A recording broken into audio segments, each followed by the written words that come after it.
Hi, Rena. Hi, how are you doing today? Good, good. Nice to have you on the podcast, finally. Thank you for having me today. Absolutely. So, Rena, I'm excited to have you here talking to these business owners because labor is a huge problem. Finding people means we've got to get creative in a big way, and you're part of that creativity. Oh, I agree. I agree. Labor shortage is on everybody's mind these days. Yeah, well, especially up and down the West Coast, from here all the way down to San Diego, and it seems like both sides of the continent are busy right now. It's true. I'm not sure what's causing the labor shortage, and it depends on each industry as well. And from my experience, I find it's more the low skilled category that's really finding the shortage, the labor Yeah, shortage. yeah. Well, let's get into that. Rena, who are you? And how is it that you get to be on a podcast talking to business owners who run trades companies, architectural mill workers, any sort of trade at all? Well, I'll tell you a little bit about my background. I'm an accountant, a CPA here, and so I understand business. I worked in industry for over 15 years. Mm. I've worked in IT. I designed companies, pulp and paper mills, and went into the immigration consulting business over 10 years ago.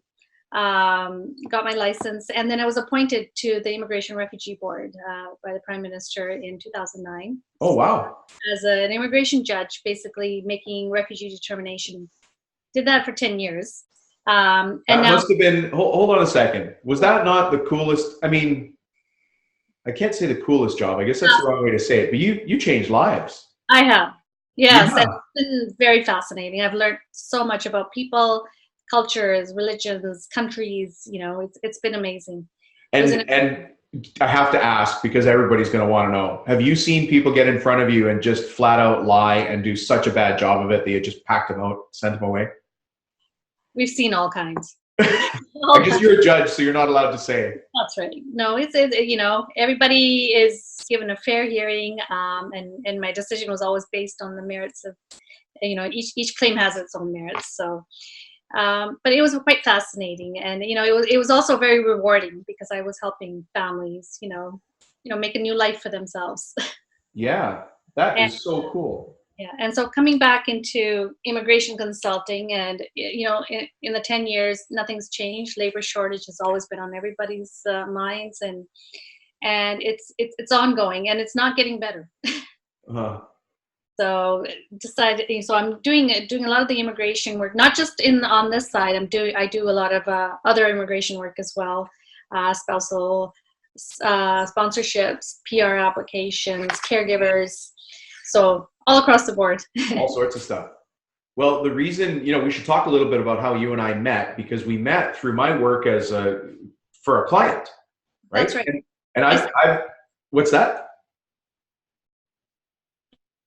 Saw ads on Facebook and for workers, and contacted you, and then you contacted me, and here we are. Yeah. Well, I don't get to talk to a lot of judges in a non-stressful environment. But I've got because I work with different trades companies, lots of them in the millwork space, architecture, millwork, or cabinetry, and there's a couple of really skilled positions there, and those shortages that exist, as you were talking about earlier, exist all the way through. But it's really hard to find that project manager, an engineer, or a drafts person, and so getting really creative becomes the calling card of a company that's in growth mode. Yeah. Because you've tried everything. You've put ads in every newspaper. You put ads in every online forum that says they're the place to find staff, and they're just not there. Yeah. And so you have to start being really creative and think. Our countries were built on immigration. It shouldn't be that weird to us to think, well, what if we bring in somebody who's really skilled and fill this gap and create a new life or opportunity for somebody? Exactly, and that's the way I see it as well. And the demand to come to this country is overwhelming, and it's at all levels, from high skill to low skill to professionals, engineers, teachers, doctors. They're all willing to come here and start a new life. And one of the advantages I see with foreign workers is they're eager to learn. They're willing to start at the bottom and work their way up. they just need their foot in the door, They need to get here. Come here. Yeah. So that's a couple questions come from that I think my listeners are going to have. First, when we say foreign workers, what kind of countries are you seeing wanting to come to Canada? And then the second question, so I don't forget it, is what's the responsibility I have as a business owner when I sponsor somebody in if they don't work out? So let's try and hit those two things. So the first one is, what's a foreign worker? Well, there's two categories. Now we can, as an employer, you can sponsor someone here on a permanent resident basis.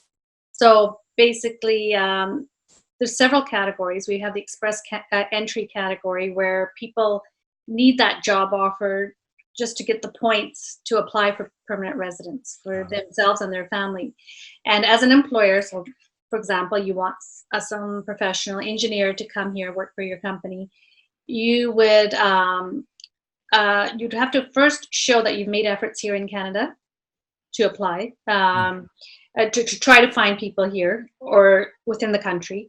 And once you've done that, then you apply for a labor market impact assessment from the government, which is showing your advertising efforts. You are not successful here.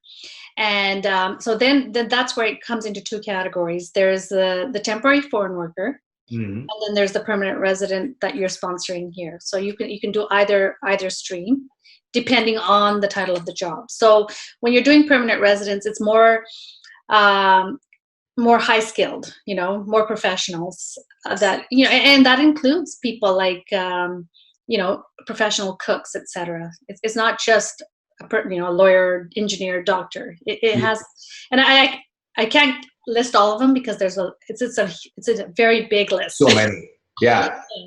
And so once you apply for this assessment, they will call you for an interview and ask you what efforts you've continued to make, how this person will benefit your company, etc. And then once you have the approval, then that individual can apply for a work permit. So when you come as a temporary foreign worker, usually you get a 2-year work permit. So this person will come work for you. Your name is on their work permit as an employer, and they can only work for you. They can go and work for somebody else, but it's not easy. They would have to go through the whole entire process again. Oh, so go ahead. Well, that brings up the question. It's a fear. It's a fear because it's unknown, and unknowns are not good in business because we need to know what's going on so we can keep moving forward, right? And so little surprises are not, nobody wants little surprises. So let's say I hire this person, I bring them over, and they don't work out. What's the responsibility I have? You have no responsibility. You can let them go. It is their responsibility then to find another job in order to remain in Canada. Well, that's good news. Yeah. And as far as and if you're sponsoring someone for permanent residence, you would offer them a 1-year contract. But it's the same. I mean, if it doesn't work out, you can't be obligated to hire someone who's not performing. Yeah. Well, it's a fear, right? And like I said, in business, we just can't afford the risk of the unknowns because it slows us down when we're trying to move forward and take care of everybody else. So that's interesting. I would say that I have never had anybody come back to me and say we're not happy with the foreign employer that we sponsored. You know what? Thank you. Yeah, I've had professional, for example, cooks in restaurants that have worked as low skilled jobs, so kitchen helpers. They've moved their way up all the way to lead cook, or 10 years later they're managers somewhere. So they are very hardworking individuals. This is their bread and butter, and they know that they're going to come into this country and make a better life for themselves. So they're willing to work hard. They have the drive, which I find a lot of people that are local don't have that drive, just because they can move around. And right. And what I hear from a lot of employers is we do hire people locally, and we train them for a few weeks. They work with us for a few weeks, and then they find another job and they're gone. So, for a business, that's a big investment that gets lost, basically, in the end. Yeah, big investment of time, of training. It actually eats into the culture of a company. It does, yes. Because that person came in and then they leave and everybody else looks around and thinks, well, did we make a bad hiring decision or are we a bad place? It just starts to pick away at the soul of your company when local people, anybody comes and goes. That's right. I would have to echo that your thoughts, although I had never thought about it that way. And you being a professional, you sort of shone a light on it for me. But I myself have hired a foreign worker who was a CFO for one of my previous companies. Okay. Right, a CFO and started as a purchaser, but moved their way into CFO. Did a great job. Was actually ex-military in the country they came from, ex-fighter pilot. I've worked with clients who've brought in, draftspeople and engineers on the trade side. There's lots of other skills that are out there. I mean, on this podcast, perhaps they don't care, but I suppose anybody in another country who's trying so hard to leave that country and come here shows that they have the internal drive to get things done. That's right. Oh, they do. It's not easy. It's not easy. And then, for them, especially as a temporary foreign worker, you have to come here, you have to work a certain number of years or, hours before you can apply for permanent residence. And then you would apply for your family to come and join you. So, they're away from their family at this time too. So they're willing to work hard just to make a better life. And it's a long-term investment for them as well. Yeah. Well, and none of us here can forget that our families are all immigrants to this country too. That's right. Right? Yeah, my parents came from Italy. Yours came from somewhere. Where? They came from India, but moved to Britain, England, and then moved to Canada. So yeah, they've had quite a journey. They've had a couple. Yeah. Right now, one of my clients just brought in somebody who is here because his wife got transferred to a university. And so he's here now while she's at the university, but he's here for quite a long time. And great English, super training, all in Spanish, but his English is excellent. That's right. Oh, yes. A lot of these countries, English is almost a second language. So, and going back to one of your questions, it's from a lot of countries. Like I've got people wanting to come from the U.S., just people that are from other countries in the U.S. trying to get into Canada. There's, a lot of the Asian countries, European countries, South American countries. So when we're talking about foreign workers and people that want to come to Canada, it's from all over the world. Oh, yeah.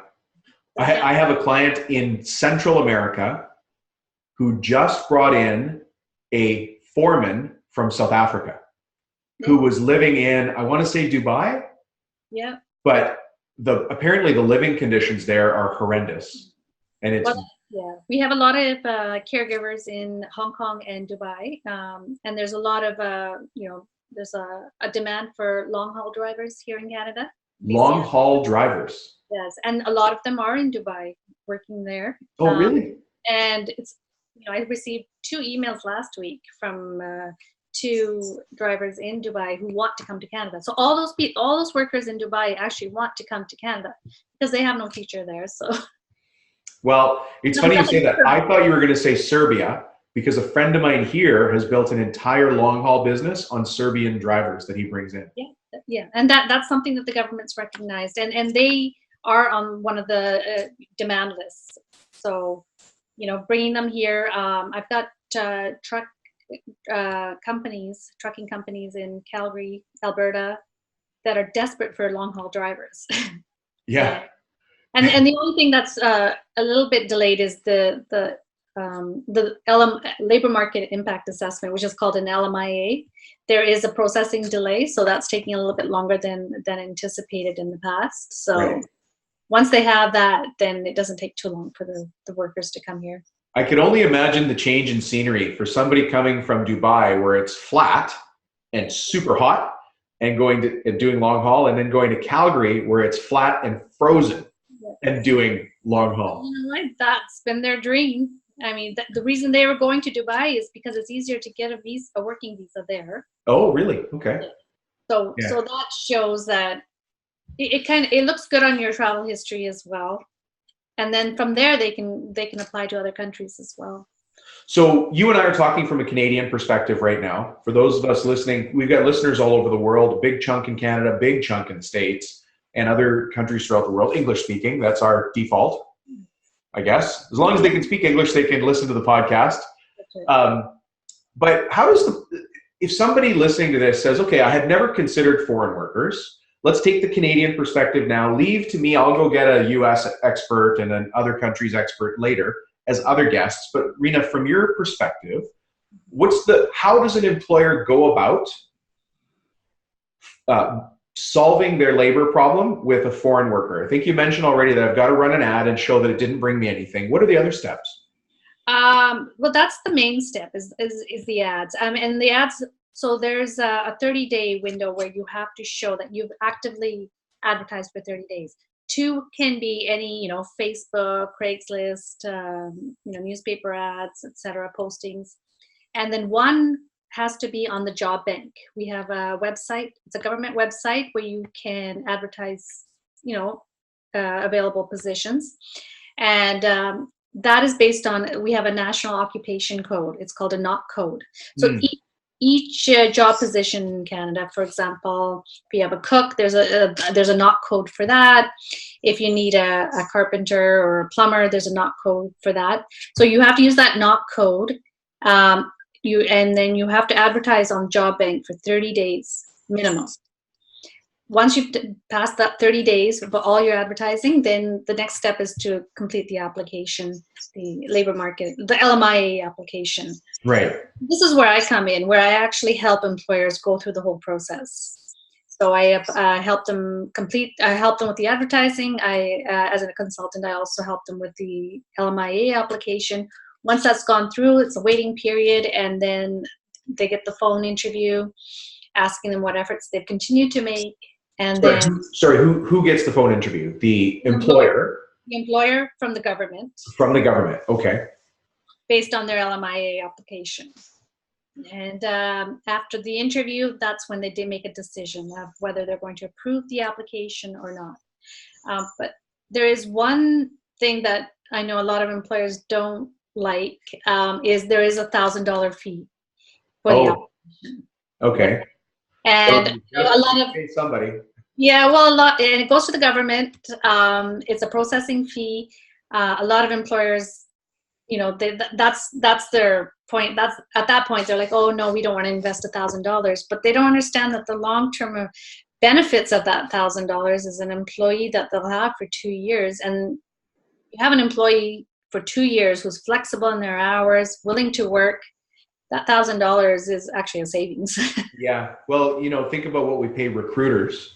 Well, that's exactly, yes. A recruiter is, and by the way, we're still at the part of the process. I'm confirming this. Yes. We're still at the part of the process where we're internal to Canada looking for a local applicant, but we haven't found one. So now we're going to open ourselves up, or somebody like you is going to say, well, I have these people with those skill sets in South America or Europe or Asia, wherever they are. And that's where and once we've started the process, I send resumes to these employers. Okay. They can interview them by telephone, Skype, whatever means they choose to. Some employers are like, these are my requirements. I don't have time to look at resumes. Just find me the most suitable person yourself. So, every employer works differently. Every employer has different, needs and time, so it all depends on how the employer wants it done. Well, if those that listen to this podcast know how important culture is, and I've got a system that people follow is how to interview for attitude, how to look for attitude, and so there's a process and script for that. It's just a simple 2-stage process, but we want to weed out people with the wrong attitude and attract the people with the right attitude. It's a free download on my website, so the people listening here, go and grab that. And I would hope the people listening don't just hire people like they're shopping for oranges, That's right. You've got to do some cultural fit. A lot of them, the resumes, are pretty detailed. They all speak English. English is a major requirement for any immigration nowadays. A lot of them, for a lot of the different categories, they have to write an English exam before they can even apply. So. Oh, really? From whatever country they're leaving to here? Yeah, because if they're applying for PR in the end, it's very important that they have an English exam. Ah, interesting. I didn't know that. Requirement by the government, and a lot of them have already written it. So because they have it for 2 years. The results are valid for 2 years, and a lot of them already have written the exam, and they all speak English, so it's not a problem. Yeah, I'm amazed at the level of education that I see from other countries trying to come here. where you really do see an engineer applying to be a draftsperson. Oh, yes. Or, and they've gone through all of the schooling, and there's, not that, it's just that they have to take what they can take. They have to reinvent themselves to come to a new country and start again. And they're willing to do it because they're not going to be, CNN doesn't do a lot of features on the bad things going on in Canada, right? So it's a safe place. You can raise your family. You have a long-term future. It's safe. Your money is safe. The wages are better. Wages are better. And, for them to come into new countries, they're learning a whole new culture, and it's a whole new environment. So for them to be able to come to the country and have a job where they're going to be making money the next day, it doesn't matter what job it is, at least they're, they have something that they can live off of. Yeah. So am I responsible for their housing, for their transportation, for anything, or is it just simply wages, benefits as they might be? As temporary foreign workers, you're not responsible for housing. It's important to assist them. You don't have to pay for it, but you are responsible as an employer for their airfare. And that's sorry, Rena, you just broke up there at the worst possible time. I'm responsible for their airfare. So for their flight. For their flight, yes. Oh, I didn't know that. Yes. And that's part of the labor market impact assessment. So first class. First class, those comfortable bunks on Air New Zealand or something? Yeah, no, it's just economy is, I think, suitable. I mean, for these people, they're like, just get us to Canada. We don't care how. Right. And it's just them. I'm not bringing their family. It's them. Just them. Right. Yeah. Although I have to say, I do remember one situation where one of my clients brought in a foreign worker, and then as the family came in, they ended up hiring different people in that family. It was a more entry-level labor type thing. Yeah. They ended up hiring other people within that family as they arrived. They're like, yeah, come on in, great attitude, hard workers. And they came from an Asian country, and they just worked so hard. That's right. Yeah. Oh, yeah. And they're all experienced, and even if they're not experienced, they're quick learners. That's what I've heard from a lot of my employers. Yeah. It's what an interesting process. And so what are the things that business owners like myself might find surprising about this process? The surprises are all benefits, I think, in the end, Okay. You don't have people calling in sick so often or not wanting to come to work because they have to complete their hours. So, you do have to give them full-time hours, minimum 30 hours a week. And, they know that it's important for them to complete those hours in order to go towards any permanent resident status in the future. Because that's all looked at when you apply for PR. Is how many hours you worked in the last few years and how much experience do you have, Canadian experience do you have. It's all, so for them, for an employer, I don't think there's any negative surprises. I think they're all positive in the sense that you've got somebody who's going to be, there to work on a Monday morning or a Saturday morning, or, you need the late shift filled. Overtime. Sometimes we need overtime. Exactly. But I imagine they would like overtime because they want the a lot of them do send money back home. So for them, that's a bonus for them. Yeah. As I said, overtime, a bunch of people listening right now are shaking their head because many of the trades companies that are listening here have overtime available, but can't get people to work it. Yeah. Everybody's like, I can't do it. Whereas, foreign people that have something to prove, have something to achieve in life, they're like, give me all you got. Yeah. I don't have a life. I might as well be at work. Exactly. Yeah. Their family's not here. They have nothing else to do. So they're willing to. Let me change gears a little bit and talk about time frame. How long does it take from reaching out to somebody like you, because that's the start of the process, is running that ad and getting no response. That's right. Or not a suitable response. How long does it take me from starting this process to getting somebody working at my shop or on my crew? Well, if you expect somebody by next week, then this is not the program for you. Yeah. It does take a while. So after the 30 days of advertising, you send in your application. The turnaround time used to be about 3 months, but as of the beginning of this year, or actually late last year, there's been a processing delay on the government side for LMIA applications. So some people are seeing up to a 6-month delay on that. So the Wow. delay, but then, it can change tomorrow, it can change next week. I know they're really trying hard to catch up, and it is getting better from my experience in the last month or two. It is getting a little bit better. So that's where the delay is. As for the work permit, depends on which country they're coming from. Each country has a different processing time Oh, for okay. work permit. But I would say average 1 to 2 months. Is that concurrent with the 6 month application? Like, does some of this overlap, or is it all? That approval has to come before they can apply for the work permit. Oh, okay. And So then I would say, it could be 8 months to a year. So it's a long process. It's a big, it's a time investment, I would say, which is going to be fruitful in the end. well, it is. I mean, these problems have not gone away for many, many years here. Yes. And And actually, just one thing, a lot of employers will say, but I need somebody now, not realizing that, yes, you've had this problem for the last 2 years. So if you had applied for somebody 2 years ago, you wouldn't have this problem. So even if you need somebody now, we don't know.